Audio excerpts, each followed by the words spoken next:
Broadcast is now starting. All attendees are in listen-only mode. All right, it is 6:01 p.m., so we are going to go ahead and get started. Good evening, everyone, and thank you for attending the One Water virtual public meeting.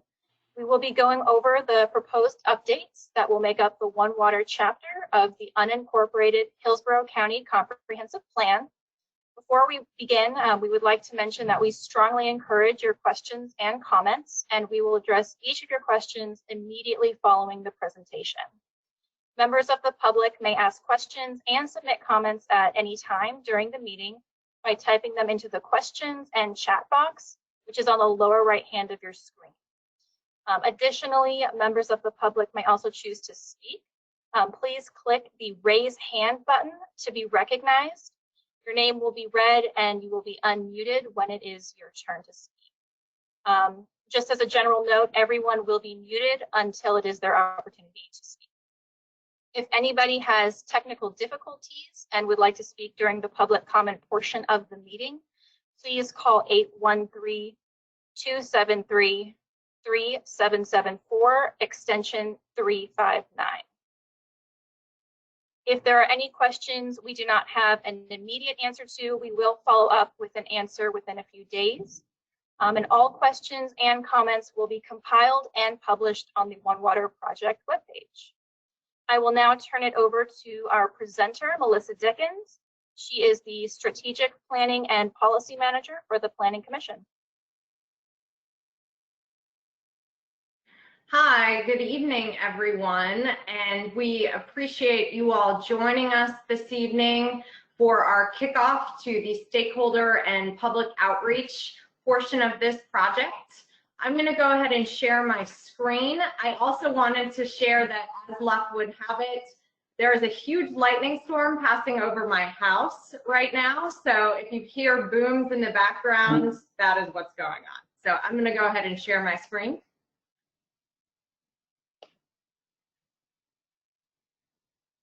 And Caroline, can you confirm, can we see a presentation on the screen? Yes, I see it. Okay, great.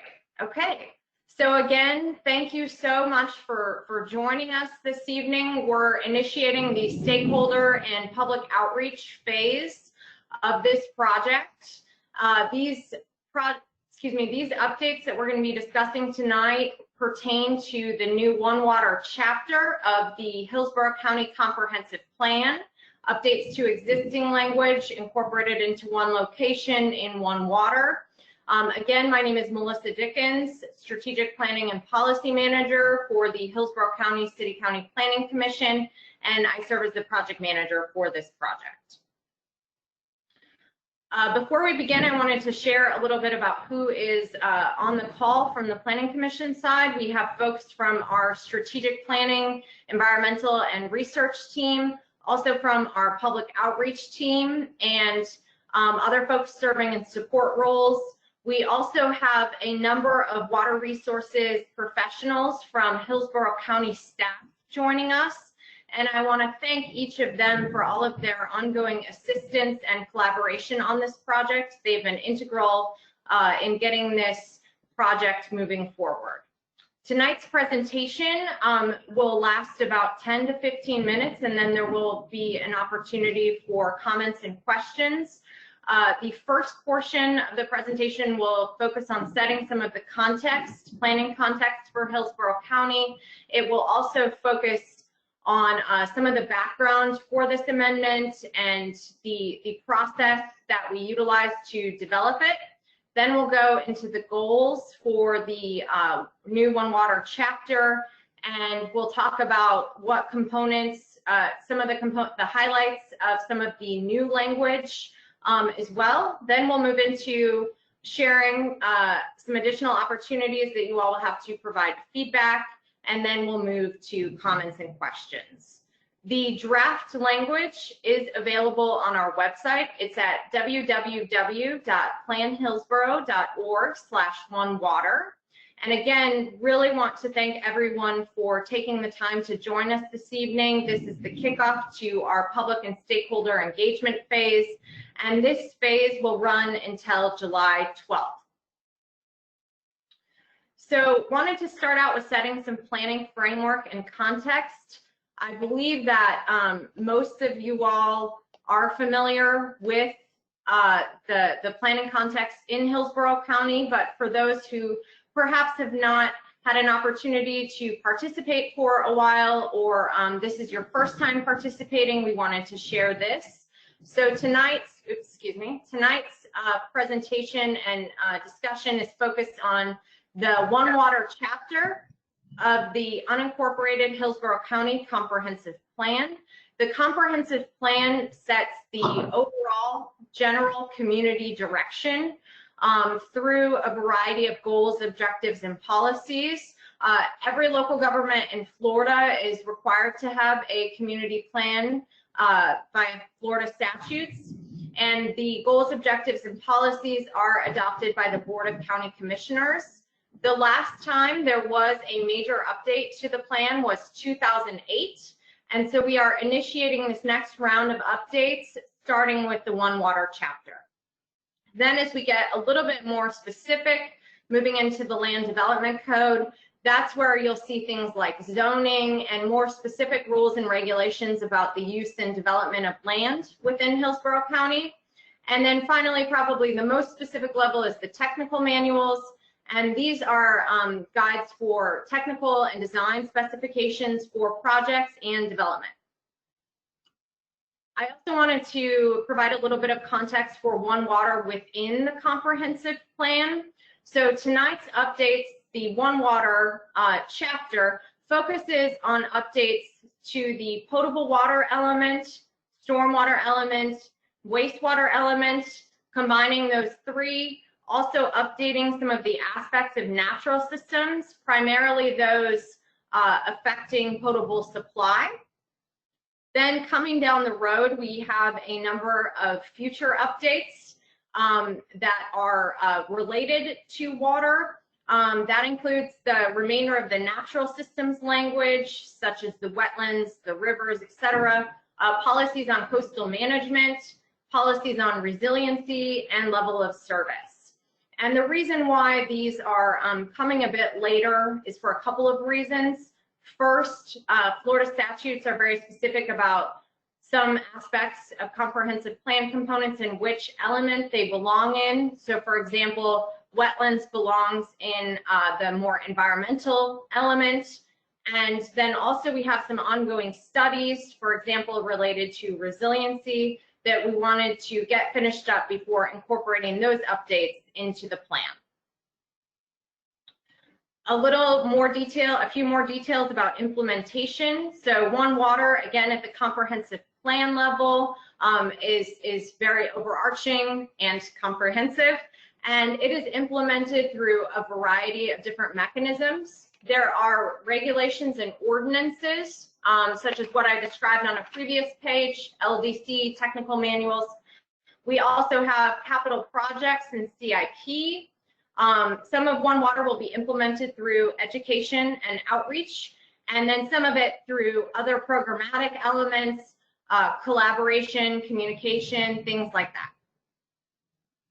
So we wanted to show this slide to start off the discussion in terms of explaining part of the reason that we chose the One Water approach to the comprehensive plan. Some of you all, actually most of you, have probably seen a graphic like this before, perhaps in a science class, but we thought this graphic showed really well the interrelationships of water and the interconnectedness of water. And no matter what form or what location water is in, it is all one water, it's all one system, it's all interconnected. And we wanted to be sure that the comprehensive plan reflected those interconnections and reflected those relationships. And so some background on the specific update. The graphic that's on the right-hand side of your screen shows the way in which we are thinking of approaching the update moving forward.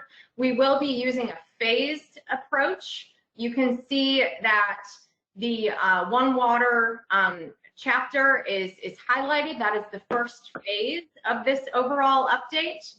And also wanted to provide some context. So right now, the stormwater management, sanitary sewerage, and potable water elements are separate, they're siloed. There's nothing that explains the interrelationships between them. And then we have other various water resources, related language, and maps that are scattered throughout various other elements in the plan, the future land use element, the conservation and aquifer recharge element. And so we wanted to use One Water as an opportunity to update and combine these elements and also incorporate water resources, related language, and maps from other elements. And some additional background that we wanted to share. We wanted to share that approximately 75% of the language in the One Water chapter is based on existing adopted goals, objectives, or policies that are already in the plan today. And then about 25% is new policy language that is coming into the One Water chapter. And we will be providing some additional information in the coming days on the One Water website, a document that more clearly details that. But I wanted folks to know that most of this One Water chapter is based on existing language. We're also excited because this has the potential to be one of the first One Water comprehensive plan approaches in the country. One Water is something that is very much on the forefront of innovation in water resources planning, and in discussions at the national level, it's something that more and more communities are doing. So we're excited to have the opportunity to include that in our comprehensive plan. One Water also reflects the interrelated nature of water and provides a framework for new initiatives. Again, this language was developed collaboratively with Hillsborough County staff, and we're excited about that because that means that this is a plan that won't just sit on a shelf. It can actually be implemented, and the folks doing the implementation have been with us all along, working together to put together some really great language. We also wanted to share that this language incorporates preliminary feedback from some of our local, state, and regional agencies. So incorporates preliminary feedback from the Water Management District, from Tampa Bay Water, from EPC, and also from the Department of Economic Opportunity. So in terms of some of the new components of One Water, that is coming mainly from the Board of County Commissioners policy direction. They held a series of workshops earlier this year, giving guidance to staff on the things that they would like to see in not only the comprehensive plan, but other documents that guide growth and development in the county. And so this slide here shows some of the highlights of the new language that's being proposed. And again, this is coming directly from the Board of County Commissioners and their direction. I also wanted to share, I forgot to mention this earlier, but this is quite a bit of text on the slide. I'm not going to read it all, but we are going to publish this presentation and share it on the website too. So if you want to come back later, you'll have an opportunity. So moving into the One Water goals, we have 6 goals that frame up One Water. And looking at them, they can be categorized into a couple of different categories. First, we have, as I mentioned earlier, a great deal of existing language that exists today, provides a lot of value. Maybe it needs a few tweaks to modernize it, but we want to make sure that we're maintaining the things that add value and provide a good community for our citizens. So examples of language that is mainly existing today are things like protecting and preserving water resources, water conservation, language that states that adequate infrastructure and services will be available to serve current and future residents. And then we have some new components of these goals, things like integrated water resources management, better linking our water resources language with land use and transportation to help enhance some of the goals for those areas of planning. Also making sure that we look through our infrastructure through a sustainability in all senses of the word lens. And then finally, low impact development and green infrastructure. There are a couple of places where you can find some additional information. The first is the One Water project page. This is, again, on our website, planhillsboro.org/onewater. And on this web page, you can read a little bit more about the project, look at some of the additional background information, provide comments, review the language again. We also have linked on that website a One Water mapping application. This is something that we created to try to help communicate the interrelated nature of water and see how the different aspects of water are layered on top of each other. So using this application, you can zoom in, zoom out, toggle on and off a number of different layers, and we're really excited to share this to help tell the story as well. In terms of where we are in the process and next steps, of course, tonight is our virtual public meeting and our kickoff to the stakeholder engagement phase. We are asking for any comments and feedback by the 12th. So about then moving into August, we will move into the public hearing phase for both the Planning Commission and the Board of County Commissioners. And then we anticipate adoption of this amendment in the end of October. And again, you can submit comments, feedback, and questions online. We're going to be leaving this link open until July 12th. And so if you think of something after this meeting, if you have a question later, if you look at the language in more detail and want to discuss it further or want to provide some feedback this way, you can do that through our website. Again, that's planhillsboro.org/onewater. It's located, this feedback portion is located about halfway down the webpage. Also on our website, you can sign up for our mailing list. You can sign up to receive any updates on this project. So that's one great resource there on the website. And then finally, thank you, Diego, for choosing this photo. Finally, we have my contact information here. If anyone on the call would like to set up a meeting to discuss any aspects of this, if anyone would like to go over any concerns or any questions that folks may have, please don't hesitate to reach out directly to me, and I'll be happy to sit down virtually with you or your group and have a conversation. So I wanted everyone to have that information as well. And so with that, this concludes my presentation, and we will go ahead and open it up to comments and questions. Again, thank you so much for joining us. I'm going to go ahead and keep my screen up, but Diego, do you want to, actually, I'm going to go ahead and close it because I think that'll be easier and we can re-share it if needed.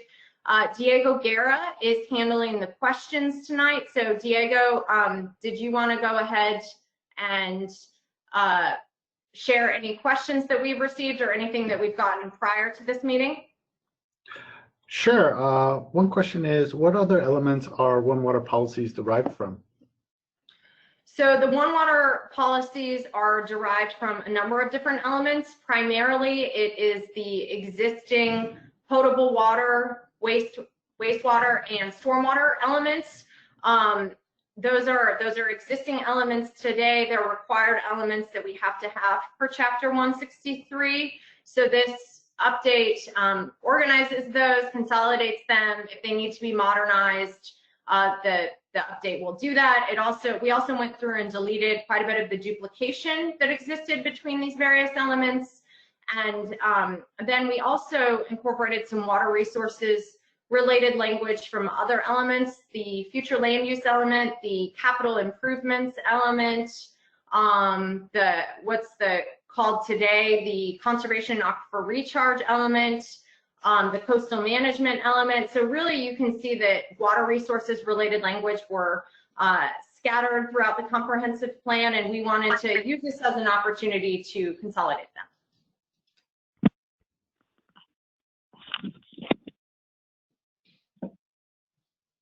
Another question we have is, how many policies in One Water are new policies and how many come from existing policies? That is a great question. I do not have those numbers right in front of me, but we will publish a response on the webpage. But I do know that we ran the rough math a few days ago, and about 75% of the policies are already in the plan today, already adopted today, and about 25% are new initiatives or new policies, things that were detailed in the slide earlier on the BOCC policy direction. And we have a comment/question as well. Will there be a document of some sort that will allow stakeholders to compare the previous policies to those of the new policies?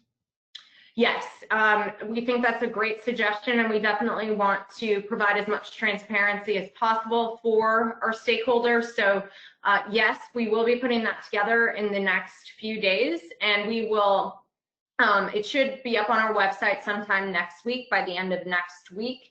And so we will notify everyone who's on this attendee list when it's up there. But yes, that's a great idea and a great suggestion, so thank you. And that's all the questions we have so far. Okay, thank you. And again, if anyone thinks of anything after the fact or wants to reach out, please don't hesitate to contact us. And I think next we're moving to raised hands. Megan, is there anyone with their hand raised who'd like to speak? There are not. Okay, all right, well, thank you.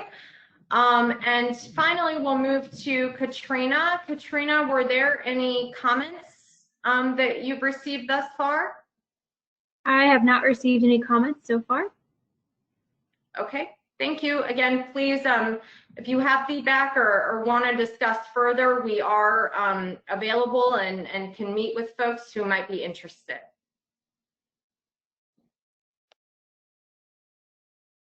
Are we good to wrap up? Okay, awesome. All right, as a final reminder, everybody, we will continue to post updates and information on the One Water project page.